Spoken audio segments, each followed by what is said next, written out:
এই যে চতুর্মুখী ফিতনা ফাসাদ, ডানে বামে সামনে পিছনে ফিতনার ফিতনা, সমাজ বসবাসের জন্য আপনার মানুষের পাপাচারে, মানুষের গুনাহে, মানুষের এই জুলম নির্যাতনে, মানুষের অসৎ এই মানুষ চতুর্দিকে আপনার আমার বসবাস করা বড় মুশকিল হয়ে পড়েছে।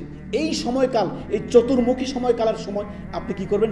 নিজেকে নিয়ে ভাবুন, নিজের পরিবারকে নিয়ে ভাবুন। আল্লাহ রাব্বুল আলামিন কি বলেছেন সূরা তাহরিমের 6 নম্বর আয়াতে, ইয়া আইয়ুহাল্লাযীনা আমানু, হে ঈমানদারগণ, কু আনফুসাকুম ওয়া আহলিকুম নারা, হে ঈমানদারগণ তুমি নিজে এবং নিজের পরিবার, আগে তুমি নিজে, কু আনফুসাকুম আগে নিজে বাঁচো জাহান্নামের আগুন থেকে, আর তারপরে ওয়া আহলিকুম নারা তোমার পরিবারকে বাঁচাও জাহান্নামের আগুন থেকে। যে জাহান্নামের ইন্ধন হবে কি? মানুষ এবং কি পাথর, ওয়াকুদুহান নাস ওয়াল হিজারা, মানুষ এবং পাথর হবে জাহান্নামের জ্বালানি। কতই ভয়ঙ্কর হবে, আল্লাহ আমাদেরকে বুঝার তৌফিক দান করুন।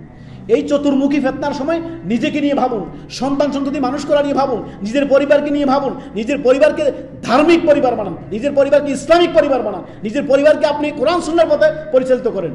প্রত্যেকে নিজের পরিবারের জন্য একজন দায়ী হয়ে যান, নিজে অন্ততপক্ষে নিজের পরিবারের জন্য, অন্য কোথাও না পারলে না পারেন, অন্তত পক্ষে নিজের জন্য, নিজের পরিবারের জন্য নিজে এবং নিজের পরিবারে কোরআন সুন্নাহ ভিত্তিক জীবন যাপন করেন। আল্লাহ এবং তার রাসূল সাল্লাল্লাহু আলাইহি ওয়াসাল্লাম দেখানোর রাস্তায় আপনারা চলার চেষ্টা করেন।